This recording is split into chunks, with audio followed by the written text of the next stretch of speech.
kita tuh kemungkinan kepengen pindah. Mulai tinggal lihat, mulai. Papang sekali.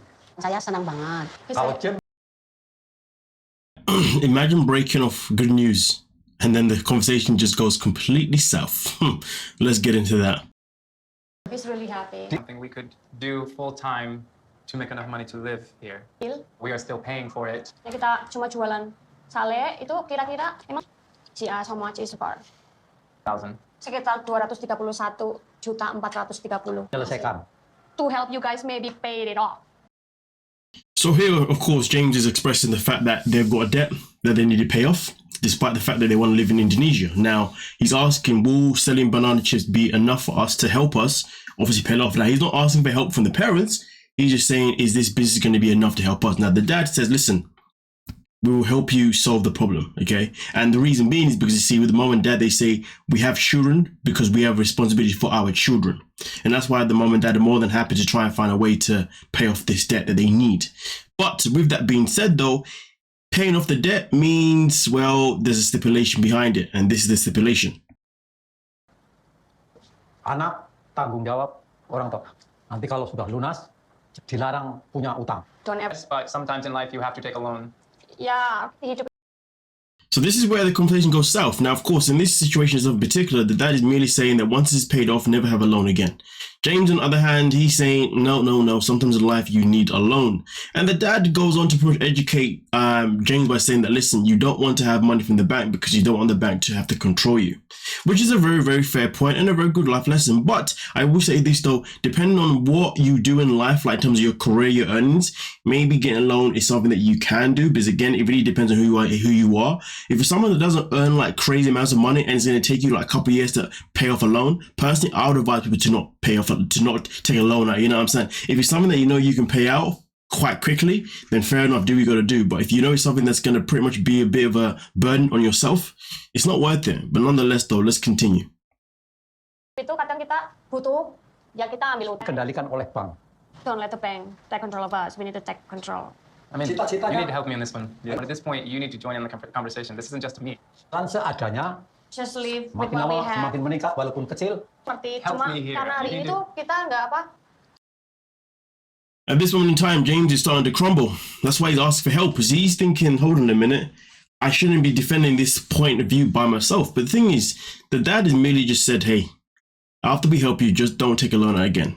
James, in this conversation, in my opinion, could have been like, listen, I appreciate that you want to help us with this debt. And I respect that obviously you want us to not take a loan moving forward, but I'm not asking you for your help. I'm not asking you to give us the money. I'm just asking that will working and selling bananas be enough for me to earn money to pay off. This is what I'm saying. That's what the conversation really should have gone. That's the direction it should have gone into. But instead, it went into a direction of James being defensive about this whole idea of taking loans in life, which in reality, it's not that deep. Like, yeah. To translate. You don't have to translate anymore. Talk to your parents and let them know. I was trying to. Okay, I will stay quiet so you can do that then. There's no way I'm gonna let them pay for our car. And I'm not sure if she's just not translating what I'm saying. Follow your lead. I need you to be the lead in this, not me. And then you push me to talk to. Now, Natalia claims that she became overwhelmed because she's trying to translate what James is saying, but also at the same time, she's also trying to speak to her parents on their behalf, which I don't think she really was trying to do that. She was definitely looking for James to take the lead, which, listen, that does make sense. You know, I can imagine that she was raised for the man to always be the one that takes the lead and never for the woman. So for him to ask her to take the lead was probably a big thing for her, that she probably was like, yeah, I can't do that. That's not really a me thing. You know what I mean? I'm not an American woman. But at the end of the day, you know, I would say this again, this conversation could have been dumbed down if James just said, listen, I just want to, can you make it clear to your parents that I don't want their money? I just want to know if we can earn the money living here to pay it off. That's literally what he could have said, you know? Because he does say that he's not too sure if she's translating properly. So in that moment in time, it could have been like, listen, just make this part clear so we know that we're on the same page. But instead, they're having a whole argument now about the fact that he wants her to take over the conversation and for him to not say anything, but he's expecting her to basically say to her parents, we are not going to obey, you want us to not take a loan again. which technically speaking is irrelevant to the conversation. Patient as you can. Why? In this moment, in front of my parents, you push me? I am doing it my very best.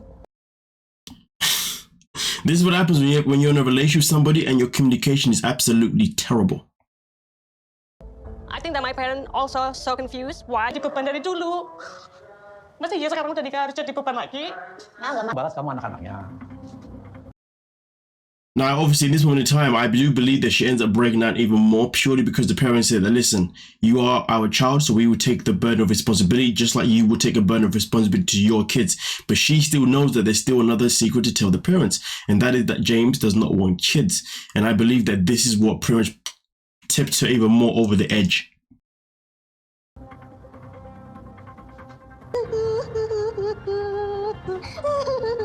Pulang malah bikin masalah. Maafkan, udah duduk mama. Mama duduk. Kamu cium kakinya. Minta maaf. Well.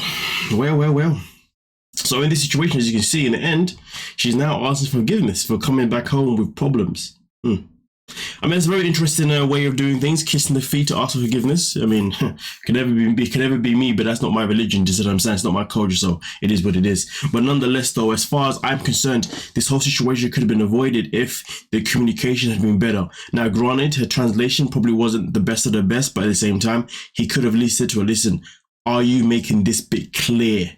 And he didn't do that. I'm not saying that this is all of James's fault, but all I know is this, is that he's the one that's married this woman. He should be able to understand her, understand the fact that maybe sometimes she doesn't understand things, or sometimes she may say things in the wrong way. And also on top of that, if you say too much to her, she will bring on the freaking waterworks.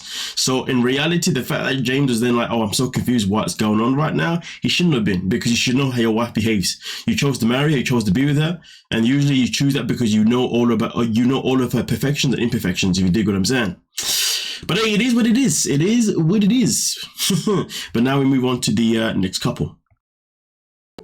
What if me and him don't get along? Hypothetically speaking, if you guys were not to get along, I would never put you in an uncomfortable situation. I want to move to Ireland. So meet Joanne. Joanne is has got a partner called Sean, all the way in Ireland. Yes. And now she's having a conversation with her two boys regarding her relationship with Sean, because they have not met him just yet, and they're heading up to Ireland to meet him for the very first time, which is why the son brings the question of, what if we don't get along? Hypothetically speaking, if you guys were not to get along, I would never put you in an uncomfortable situation. I want to move to Ireland. I would love for the boys to move with me, but I share custody with their dad. I will be spending 1 month in Ireland and 2 weeks in New York. All I know is this, is that 1 month in Ireland, 2 weeks in New York, that's a whole lot of money. I mean, listen, it's a whole lot of money on travel. You know what I mean? I mean, yeah, it is. Despite the fact that flying to New York from the UK is actually one of the cheapest destinations, to be fair, it is like one of the cheaper airports to actually fly into. Either way, though, it's spending that every 2 weeks or whatever, or every 4 weeks. Yeah, that's a madness. No, it's every 2 weeks, because obviously she's flying it once a month. But then so she stays in Ireland for a month. That's one flight. Then goes to the States for a week, and then comes back. Yeah, that's like 4 flights anyway within a space of 4 weeks, technically speaking. Let me know if my math is wrong. Because you got to go there and back. That's 2. There and back. That's another 2. That's 4. You're staying there for 100%. That's definitely every 2 weeks in a nutshell. I mean, you can say it's every 4 weeks. Yeah, it's every 4 weeks, isn't it? Yeah. But hey, that goddamn, that's a lot of money. That's a whole lot of money, you know what I'm saying? But hey, if she wants to make it work, then I guess she wants to make it work. But anyway, let's continue with Joanne's quest to move to Ireland to be with her man. Not told anybody about this move yet because I'm scared. If they're not okay with it, I have to come up with a plan B, which I haven't, because I are actually married, and we have been for 2 years. Let's just let this sink in. So she's married to Sean for 2 years, but her kids have never met him. But yet she's saying that if her kids don't get along with him, then they're not gonna get. Then she needs a plan B that she doesn't have, which means that if her kids don't get along with him, well, then that means the relationship is dead. So why marry someone for 2 years and nobody in your family knows about him, but you're gonna happily break it off if your kids don't like him? Right, okay. That makes all the sense in the world. We probably should have told them, I don't know, a year ago. Nah, you should have told them before you got married. The fact that your kids have to find out that their mom got married without them even being able to attend it, that's wild. And also for her own mother to then find out that her daughter got married again and then didn't get to attend it, that's wild. A year ago. No, it should have been 2 years ago. Don't know, like, if I could commit to the move if they don't like you. My boys do not approve of my move to Ireland. I'm not gonna be able to move there. So why get married in the first place? That's exactly my point. Make it make sense, but you can't make sense out of stupidity. That's just the grand scheme of it. Honestly speaking, this blows my mind. Do better. Do absolutely freaking better. But with that being said, I'm definitely interested to see how this journey goes for these two. You know what I mean? Hey, let's move on to the next couple. And be like, oh, you're moving to Iceland to be with some freaking white dude. It's fascinating, isn't it, how somebody always has to bring race into the conversation. Why does it matter whether he was white, black, Asian, blue, pink, freaking you name it, whatever? Oh my god, da da da da da. Sorry, I just really dislike when people do that. Yeah, anyway, let's continue. I mean, at the end of the day, we are all one race anyway, human race, but whatever. I would punch myself in the face. Like, you know, worst case scenario, you don't get in here. Like, you could just take this semester off and then start next semester in Penn. Been more upfront and told him what a big deal that is to me, but also I wish I didn't have to spell everything out for him and that some things he would just pick up on his own. So right now she's frustrated with the fact that she has quit this or stopped this Penn move, whatever, but it was a really, really big deal, and she kind of wants him to be a bit more reactive, as if like be alert that this was a big decision for him to make. But again, how does he know whether it's a big decision if you haven't made it abundantly clear that it was a big decision? Oh, but she wants him to figure things out. To be honest, I always say this whenever I meet a woman. I always say to them, listen, I'm gonna tell you this down, right? Never, ever expect me to assume something. Never ever think that I already know something. If there's something that you want me to know, to make sure you tell me. But I promise you now, if you bring it to me and say, oh, well, you should have known this or you should have guessed this. No, I shouldn't have, because you didn't tell me. It's just that simple. Because it's like you're avoiding having communication. A good sort of communication means you communicate everything. You never want a partner to assume that they know something. And let's be real, for us men, half the time it's hard for us to assume anything because we're too busy in our own world. You know what I mean? We like to live in the world of peace, while some people like to live in the world of mayhem. If you're not telling me, then I don't know. If I don't know, then it's not a me issue. That's what I'm saying. So she needs to humble herself and she needs to communicate these things with him rather than have him to assume that, hey, this is a big choice that she's making. Where, like, legitimately I wanted to pop the off on you, praying mantis, bite your head off. Oh. Consider myself soft partnering. Yeah. In which I'm trying to be a softer version of myself. Yeah. Hasn't been in there, and I haven't been triggered. Yeah. If you pop up, I'm just gonna try to make it up. That's a mistake. Telling me that she had been like sheltering me, like with some soft partnering. I've always just had the approach of like, you know, just try to be like as honest as I can. What else is there? Like why are you not telling me? I mean, legit. If I had a conversation with a woman telling me they should have been soft partnering me, I won't lie to you, that's a deal breaker. I mean, I wouldn't say it's a red flag, but I feel like it's a deal breaker at the same time. Because it's a red flag because I'll be paranoid about who the hell I'm actually in bed with. Do you see what I'm saying? But then it's a deal breaker because I don't want to be paranoid about the person that I'm in bed with, because what the hell are you hiding from me? You're now telling me that there's another side of you. So you're telling me that this whole time I've been getting to know you, I have been falling for a version of you that isn't actually authentic. I've been falling for a version of you that is somebody you're not, generally speaking. I would feel lied to, I'd feel manipulated, I'd feel conned, I'd feel taken advantage of. Yeah, that's definitely a dead end for me. Deal breaker, that's the one. Yeah, 100%. 100%. But what the hell? Like, imagine investing a year or so in a relationship with somebody and they find out the whole time that they were never being themselves. They were being something completely different just because they were trying to lure you in by soft partnering you. That shit's right there. That shit's right there ain't healthy. That shit is unhealthy as hell. I mean, end of the day, if you don't get the results that you're looking for, blame yourself. I wonder if she's going to walk away and take accountability for the fact that she soft-parted him, which therefore means that she lied about who she really was. And now she wants to tell him that this is exactly who I really am. 100% I'd be afraid. 100% I'd be worried. Man, you'd be lucky to see me again. Are you mad? Even if you flew to a whole different country for me. Yeah, about that. Nonetheless, though, let's move on to the last couple. Arrived in the UK, and even though she's stressed about van life, I thought that she would still be excited to see me, just like flat. Really, really, really excited. That's good. I know that we had just had the little thing in the taxi when I told you to off. I didn't mean. It was a journey, and it's hard to get off a plane sleep deprived, hungry, moody, and just spend. I mean, listen, if you've been on a flight, you know, a long haul flight, I can understand, you know, and also, I guess, jet lag at the same time.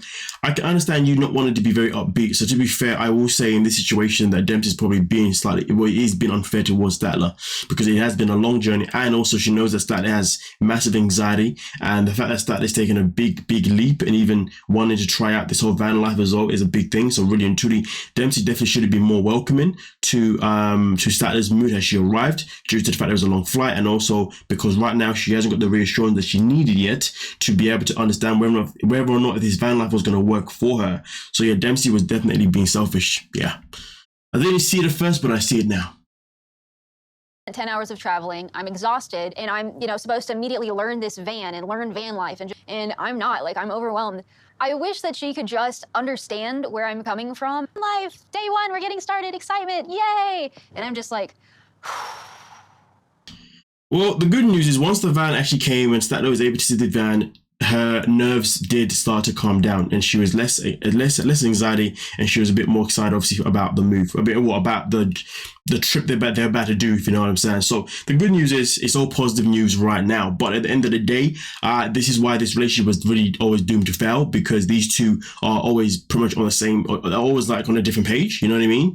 And it is a shame that Dempsey was unable to be a bit more sympathetic towards the fact that, or is empathetic, whatever, towards the fact that Statler had obviously taken a long flight, and that can definitely weigh you down. You know what I mean? That can fatigue you or whatever, right?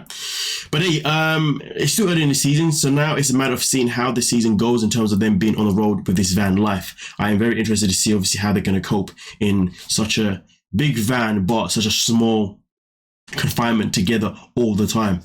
You know what I mean? But to be able to survive a life like this, you have to be you both need to already have a very healthy communication in your relationship and a healthy understanding of each other's boundaries as well. These two don't seem to have that just yet, which is why this whole van life stuff, oh boy, is going to be a roller coaster, and I'm looking forward to it, not going to lie to you. But with that being said though, let me know your thoughts, let me know your opinions, and we can talk about it. Don't forget to like, subscribe, and of course, peace.